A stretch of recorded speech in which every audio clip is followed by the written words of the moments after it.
Matamgi Manipuri Wari channel asibu tabiriba khwai pumnamakpu taramna okjari. Ngasisu mahausango Aroiba Oirage Nafamdei kunmanga suba tangkak amu puduna lakjari. Mayam punna taminarasi. Ngai bayam ngairi leinadu. Adubu lakpa kauba leitri. Call tawi hanjin ring di jetli. Adubu amukta phawba paikhalakte. Phana kuina ngairamlaba phawbada laktrabaduda leinadu Sanahal da jetlage hairamlaga lakli. Numita sinkri. Itha thazadana majana ngasi numit taraba phawba halakdabaduda leimaga wangamgadi leiba yadre. Leinagi nangta langtuna hangle. Ibema, nang bakoi singthadubu kadai raga jakhige khangbrami. Akhoi dena khoiga puna laikhiboi ningubani. Adobu hauji pung taruk helasi phawba halakdabasibu kamai dawrino. Noibu khanglakbrane. Leimana leinada hangbani. Leina hauji khangde haina chenba yaba matang oidre. Cheluraga kanafam leiru. Chenfam thoktaba wafam amasu oiribani. Leina kirup hairagli. Ngasaida Britain unaruni kuiroi hetana Sanahal da leiringeda chatkibani. Aina su call hanjin tawrabani. Ado supai pairakti. Kanara Britain haibadi. Wangam na hangakbani. Obli respect tu dagi huttu na yinglaga. Leina kina lukthadu na khomli.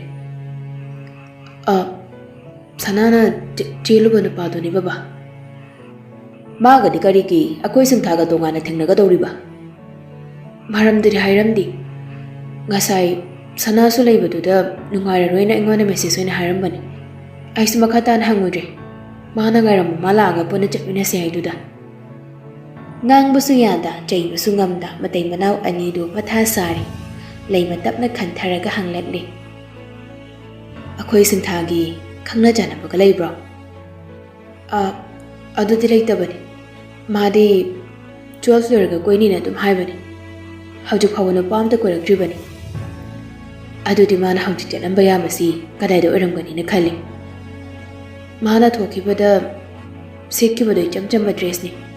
Aduna ka hena lamna de jatlam to mandi kana nakoi su khangna jana ba namana bising dane khara hangau akoi su mari mata daga lakpra haidana amta hangnarake hoima hangbaya ba hangnari thibaya ba maphamda hangduna thiri adubu phangba kauba leitre nongan ba phawbudang wara suwana ngaire si haiduna hainari somdana pung dare lom tasilakpadu waida singthama mitapna pangthoragli Umam mami. Angano majid amata phawba ude. Phamung amada hittuna leirami. Haugat ki haina phuk haukalakpada makok ngauraduna makhut ani changduna makok tu paisele. Mamai duna giya tu da leiduna uba yaba kari leiba haidana kuyeng adubu kari shu uge phangde. Singtha masado leitaba ngamdre. Akiba pakhatpana masapumba yomle mikupsida. Makongani duta sinduna konsilaga makut anina masado jetna konsinduna taraw pangliba mit anina mitfama mathiri akiba na henman mana makol khajik thokna kappa hauragli majina susol mama baba aina leisik aidan aiki ai bula majina sona kapthoragli mangag tu koy relay tu na yengi Ikang kangaw da nagkado may na pungan ngalagli. Singtha, pungan ngalagpaduda mamit thakaladuna. Kuru da mamay opsin do na patnontay. Kung gumakoldo galoy na manangtam na tiyang silagpagi makoldo tay. Singtha kiba na lay bayadre. Makong lusum kon silagpaduna bigrupikle basado. Singtha. Konjel do na singtha mamay nung katuna patying lay. Breden, makot ani na let liba jaget dugi poket humlaga maboy yeng du na leplami. Singtha, bisum ani du suk du na yengi pwadi ngangde. Breden singtha da mun na yengi tumin lep du na. Sakpam du isaw buman ba, yeng liba miteng du karim na baman ba mideng nga mayawri. Singtha su yengi. Breden na karino tawri base wakal tahalu haina yeng ma miteng ni singtha gi miteng ki arthadi. Breden miteng du. Madugi arthadu khangdribra kari su haiba khangde tumina dumakle magi matawtuda singtha tasilama makongdo tingthokduna makana kumthara aduga Braden gi mangda leptuna hanglakli. Kaina teise? Braden karisu thausadana singthada dumak yengduna khumnakli. Aina haikre nangonda. Aigi mangda mana topana baga chatminadana bahaidana. Kaigumba chatminaradi kaya pharu haidana. Haujikti aigi mangda lenaribanida kaisare. Kaina nang haida? Nangna maga yanadaba. Maga atopa nupaga chatminaba uba udaba. Aiga kari mari lainadana. Aibu nangna thengnaba pamlibana. Aduga kadaiduna leisena. Braden machina machin khalaga haife no e aduga khongkap ama singthana lairiba aduda thangjile e. Singtha hainadraduna khongkap ama maninghal. Yu manam sunami Braden do. Singtha Braden gi miting lakli. Ingangang selimit ani do. Braden chumbala machin khatuna noklaga. Aina mangonda laman khumna ba hotnabada tangai phadana nangna mating pangdaba yadri. Kaino nang haise? Ngasiri dangai na chelani. Hayeng nungan baga dangna khumninga pau khumama hekta khumbada aina thingoi. Aina nang lauki khalaga tawusinate. Nasana yaba yadaba haituda dangna hayeng adum hajaru. Singtha handokraba khongpham amadu ama hena thangjilaktuna khanghaudi. Braden gi mamaiduda kupakna thakiba. Khudombe singduna hairakli yam sound. Mi macha atukna bukjal tukpa. Aisiba nangna kari oina uge. Ha? Pangya yabi nangna haiba kuding pangthagadaba nupi manbro. Haujukmak aibu yumda thilu. Natrabadi nang kaya nungairoi. Braden makut namana khajaidu haifet nali aduga hairei. Kaisu kaide. Kupak amtang thadrabasu ani hum thage hairasu ai kaisu hairoi. Aduga nang ngasi mafamsida aiga laidabadi yadri. Chien bahaibadumadi soidana chelani. Nanga aiga. Kaino nang hangida? Ha? Kaino ba? Aduba hekta yaba wara. Chien baisibu nangna cheningai du nekta chen ba yabra. Yam thurai buthil. Natrabadi ne. Aina hariseni. Ai nangoda kaisu tawroi. Adugumamda tawge khankiba leiti. Tawsu tawroi. Sum nangi chelure haiba wadu kha khanganingbani. Nungsi khangdabi mangonda. Aisu nupini. Adugi shumathakta nang segaluna tinaba marup amana chiluraba nupani. Nang nege cha chokpa choktaba hayeng haiba numituru yaukrabani. Aigi chatti laitrabani. Nang dilamanabada aigi punshibu kadai fauleka tahangani khangdabro. Wakhal yaudaba tawgadu. Ngasi khagi khalaga thabak tawgadu. Hayeng nonganbada mayamna ngaknagadaba mayamda nang karigi khangde. Mayamna ngaknabadudi ai tahaduna laiba ngamba ya. Adubu aigi thazaba Nungsiba marap siningwada hanggoy ni ngang mamining to. Ay pichana pa gamboy. Ay adugumamta khangde. Haujigay na khangni bahay babo ngasi nang butyen ba. Aduga magi mamangda hayengay na kaday pawba daw bangam bahay bada maduot ba. Asi khagtani. Nang nafana hayto na so ay wakal hong naroy.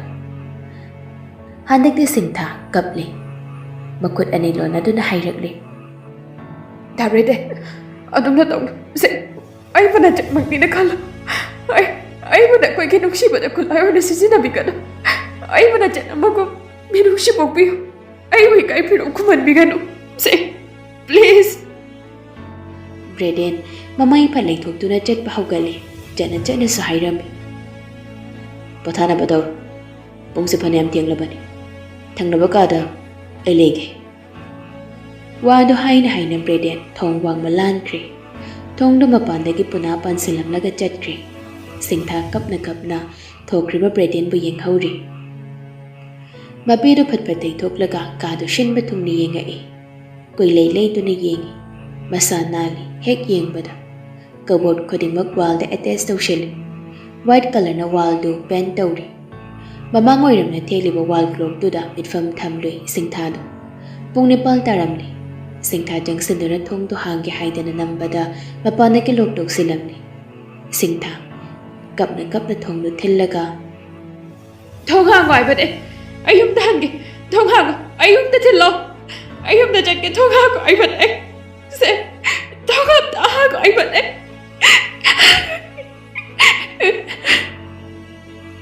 Pokom pipi na balaytri. Mahagi konjal na kadugo nilhan ba natana. Ato po konjal naman na mikam koldugi pokom piradri. Singtha upai leita walda ngathaduna pena kapli. Nonganbada mayam pau pumba tanare Braden nupi ma chile haiba. Mamang kita amadi kheleti leiba yandri. Nupiduna namboldagini haibaduda. Machana halak mandrabaduda gitana ngarang Mapuroiba bu kawmadi. Mamanaba kharana tambada gitari hotel amada thaiduna thamle haibadu. Ahal ama aniga loinana khelen Singthagi yumda chatnabi ama ngakpa oina pau hanba chanaba sim sari. Gita su sagai gi mau ani ahumga loinana Singtha amadi Braden gi lawba chanaba sim sari. Matay manaw ani do wa mata ngangnadi. Tawrakliba machagi thawdoktuna wahai ama phawma thokhanda mathanta phungbang nahali. Khelen mayum hanghangduna lagli. Sanathoi khoigi yumga irap lapnada Singthagi yum leirambaduna hena awaba oihankri. Ahal ahumga loinana khelen wangamgi sumangda lepdari. Wangam phurit kumdamdu pansin thorakpada Pingaw setpa nupa ahom sumangda lepduna leirambadu ubada ingangak na hanglekli. Kana? Khelen makut ani lona duna makok nolap hanglekli. Sibu, wangam hoigi. Mani. Kari takpi kadaba. Som gi janapi Singthado, ai gi janapa na puduna lagli. Adugi paw makakta hanjagi haiduna lagjamani nanaye koi. Khelen noklega. Maya warawi bayade ko. Ai khangjadana dawbani. Warawin. Yani matakdida lengkat biro. Imong lomda muk onsinduna lawrakli. Leima. Makamta puthorong nei mapanda. Mayamda khongam thamlamlaga mangolda ka khalakli. Leima su taraduna kaunagi phak ama puraduna thoraklaga thai. Lakliba singduna hairap yeng. Wangamagi nupido onsinduna. Leima cha semo. Leima mayamda amuktang yinglamlaga changkri manungda. Hek changakpaga Leinada phone tawi aduga hangi. Leina, ngarang akoy Singthaga chatminaki haiba sanana jilu haiba nupadugi mamingdo kari haiba no. Ha? Ima Braden haibani. Singtha halaba. Halak din hai. Ahan kara bawan balai ne. Kanada. Madi kanane haide ima. Ngakpani Leinana Leima sukhum. Khangri aduna hanglakli nangonda han. Phari tham. Aisu kanano karino nane amta phazana hangkigi. Ohaima. Leima phone do thambaga cha thangali. Wakaldana jingnabana yomle. Masapumba laitandri. Khangningbana masapumba maiwairakpagum laitafum khangdri. Khongani do chumna phawba lepa ngamda nikle. Somdana nupa mari do wari tawri. Wangam thoina wakhal tawdana nungaiba maithomba loinana nungaina wari tawri. Aidi halaktabaduda pakhatlurabani. Police tamda hairu sirana tawrami. Adugadi mayam lakpiri. Kari lamdagi oibirabana mayam sibo. Kodong pokpidagini nanay koy. Gita chalon baluraduna putuna thoraklaga mayamda amamam yel. Aduga Mapuroiba ginagta lepduna lay.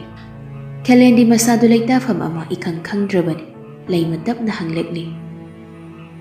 Nupa machado ki mingdubu kari haibana. Braden haibani. Leima swag lawi lawai sam chak yongi. Bin ani do tapna lay tharakduna Mapuroiba dengai. Wangamagi nupi deng khalai kedawri haibago. Leima mitna Mapuroiba yenglaga. Braden haibadi akhoi sanana cheloina tawba angang nupa machado natabra. Khelen ngaihak tuda kari khomni kyan ngaihak mang adubu khomdaba yadabana khomlakni. Ahoi mani tembema. Wangam wadu tabada phuk haugalai makuna pairamba jagabtu makhada pop takhiba khanghongdi. Magi matawduda nupa ahomdusu phuk haugalakli. Waraktabi. Aigi janabu aduk wakhal yawdabadi chan. Khangani dana ngasire. Sauri mai hauri wangam. Mapuroiba ke sawbadu phathaba oin hairakli. Moiba amta tapthabiyu. Ichagi wa amtangi dakisi aduga wakhanasi. Khelen hoida muk onsindun hairakli. Ibungo hoi jawbiru. Akhoi hawjik mapagaiga tawraduna ichagi wa amtang taba lakjagi. Aduga makha tabadu kona khanarasi. Pani teimbema. Kelen makong non do na bakti tawram.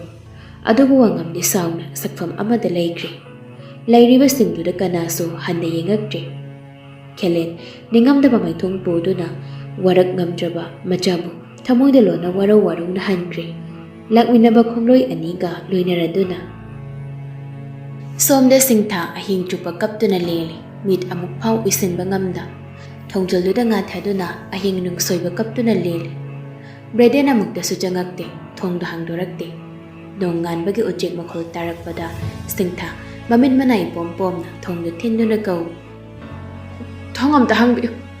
Kana laige. Thongam tahang biyo. Se, thongsam tahang biyo. Kumagti kanaso, hari ba wahay dubu, tabi na ba kanaso laite. Singta ko dumta sendo na thongdo da kanatil. Kap na. Minin mga mukimatong thonggilok da pat hangdok do na, mapanagi hangdoregli. Singta thong hangli madu kanano hay na yingag pada, breden lip do na layram. Singta kaplubaga ngang labamit anido, asaw pa na henang angsil. Mang natawasada na lip do na magi mataw yeng liba breden ginagda, patjang sendo na. Tabak aduway gi purito, makut ani jang do na pairaga. Nang napunsi chupa, karama punsi ba hingda haban ha? Ay bukan halak jada ba magom, nang nangasay ngunot ang uriba sinade. Nang gitong punsi da karyorak ni kanda ba say? Ay gi ipong ipa, imay ba? Ay kita magtaway kat pangamba, ay gi milay kang na bayam sarada na. Nang nangamba na kaday pa ba? Ay nangamba na kaday pa ba hay ba to? Nasi kang batari da na. Ay yamagijat mangkrabaso. Ay amagi thangna da nang na wang na thangga do na kanjari ba laman kung magi wakal do madumadi maru phak na mutalam ni se nang khang da bra Breden mun na yeng ni singthanda mitluani do ira haure Breden wakal le karamba pen da ba ong khalak laban kuine yeng bangam da tapna lai thakre mit ani do singtha pairama phurit do ga konana Breden bu khajik illaga tukache aduk lo da ba narabja aduk da pukchal pipa Laman, ha? Kay laman ko mamtoke.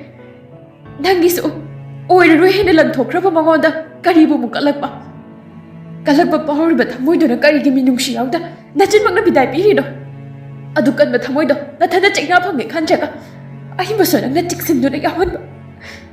Daw jari ba, kanamang imamit aji ba iki tamoy mo. Nangi minung siyaw do ba nung siya ba na, kangutak na manghan bagi nandi. Nang soy na pagni. Nang soy na pagni ay sini. Pagkodo mitin do na magkapli singtado. Danjado da kita, miyay jalan binupi ani kaloy na na. Pagko na lip liba do gimanagda, jang selekli. Singtaga na no hay bakangdi. Ado na hanay ngagdi. Brade ni mamay nunta do na, dumina do maglipli. Gita, praprap jang selek do na. Majagin mayda, oyet kang na nakupak na tamba hauragli. Tana. Kap ngang daw doon ang ngang ni. Maha papi, nang nasijak krode. Ako'y basok yam naman basi bukay gino. Napunsi daw doon na hindaw sa rok sisa ko de. Kaya ginang nasok yam na padres ba? Singta kangli, madudi, bredan ni mama oy gani haindo. Nakandalib li wanupi ani do na gitabuk hamdogli. Bredan karisu kumakti tumin lepi. Gita singta do onsin do ni yinglagli. Singtha kita ni yingag pada saurang nana pamay do na gan amada patlay thogli. Nupi ani do na singtha mutim do na yom da purakli breden galoy nana. Breden ni ka na pushin do na singtha mutanam laga nupi ani do thogri. Breden ni jangakti mapana do maglay haurabani. Singtha bisumani do suk do na kano shin tung ni yinglagli. Jurut manam nami. Kano da lay ma pirosing do jurut manam na jusin do na lay krabagi manam amanami. Mana dum ni lady ngay danjada gita nga kelen nga janglagli. Gita di masak khangi. Ado ba kelen di masak khangdi. Ngaglap yinglagli. Ani do jang sindo na kagi thari wa sofa do da famte. Gita na singtha di ying do na. Ibe ma. Sida pamula. Ima ko'y gawari sasi. Singtha jang sindo na mayok na na thari wa sofa do da famte. Kelen na tap na. Ay gita no ba se. Yam na oktre. Ok di harabaso, ako'y gidi dyan. Mana si Trip Haw-Hawa, ako'y nadumag, magi mamamapa mo na. Mana daw pa kuding mag, mayok na gadaw riba ni. Nga si ay gi dyan Ibemana chꯠꯂꯤꯕ ꯂꯤꯆꯠ ꯃꯇꯧ ꯑꯁꯤꯅ ꯏꯆꯥꯕꯨ ꯌꯥꯝꯅ ꯋꯥꯔꯧꯔꯝꯒꯅꯤ ꯍꯥꯏꯕ ꯏꯄꯥ ꯈꯪꯏ, ꯋꯥꯔꯧꯐꯝꯁꯨ ꯊꯣꯛꯄꯅꯤ꯫ ꯑꯗꯨꯕꯨ ꯏꯆꯥꯗꯒꯤ ꯏꯄꯥꯅ ꯀꯔꯤꯒꯨꯝꯕ ꯑꯃꯇꯪꯗꯤ ꯅꯤꯖꯒꯦ ꯍꯥꯏꯅ ꯍꯥꯏꯖꯔꯤ꯫ ꯏꯄꯥꯅ ꯏꯆꯥꯗꯒꯤ ꯉꯁꯤ ꯅꯤꯒꯗꯧꯔꯤꯕꯁꯤꯕꯨ ꯑꯩꯕꯨ ꯑꯄꯣꯛꯄ ꯅꯄꯥꯃꯛꯅꯤ ꯈꯟꯅ ꯏꯆꯥꯅ ꯑꯃꯨꯛꯇꯪ ꯄꯤꯕꯤꯔꯝꯃꯨ꯫ ꯁꯤꯡꯊꯥ ꯈꯨꯝꯗꯦ, ꯑꯗꯨꯕꯨ ꯍꯥꯏꯔꯤꯕ ꯋꯥꯗꯨ ꯇꯥꯔꯦ ꯍꯥꯏꯕꯒꯨꯝ ꯃꯃꯤꯠ ꯀꯨꯞꯇꯅ ꯋꯥ ꯉꯥꯡꯂꯤꯕ ꯈꯦꯂꯦꯟꯗ ꯌꯦꯡꯂꯤ꯫ ꯈꯦꯂꯦꯟ ꯃꯈꯨꯠ ꯑꯅꯤ ꯂꯣꯟꯅꯗꯨꯅ ꯑꯩꯈꯣꯏ ꯏꯃꯨꯡꯕꯨ ꯑꯃꯨꯛꯇꯪ ꯀꯟꯕꯤꯌꯨ, ꯑꯩꯒꯤ ꯌꯣꯛꯇꯕ ꯏꯆꯥꯕꯨ ꯑꯃꯨꯛꯇꯪ ꯉꯥꯛꯄꯤꯔꯝꯃꯨ꯫ ꯏꯆꯥ ꯏꯕꯦꯝꯃꯒꯤ ꯈꯨꯕꯥꯝꯅꯨꯡꯗ ꯂꯩꯔꯕ ꯑꯩꯈꯣꯏꯒꯤ ꯏꯃꯨꯡꯁꯦ ꯏꯆꯥꯅ ꯃꯤꯅꯨꯡꯁꯤ ꯎꯠꯄꯤꯗꯨꯅ ꯑꯃꯨꯛꯇꯪꯗꯤ ꯀꯟꯕꯤꯔꯝꯃꯨ꯫